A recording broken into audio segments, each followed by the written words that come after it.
రెగ్యులర్‌గా డైట్ చేస్తున్నాను. Non veg తగ్గించేసాను. రైస్ తగ్గించేసాను.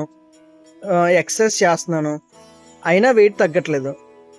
ఏంటి వెయిట్ తగ్గట్లేదు? డ్రింక్స్ అయన్నీ తాగడం, థమ్స్ అప్ డ్రింక్స్, షుగర్ అన్నీ కూడా తగ్గించేసాను.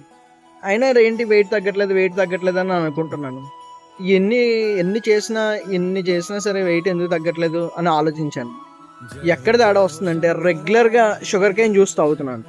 రెగ్యులర్‌గా sugar cane juice half litre తాగడం వల్ల ఎగ్జంప్షన్ ఆఫ్ షుగర్ ఎక్కువైపోయింది బాడీలో.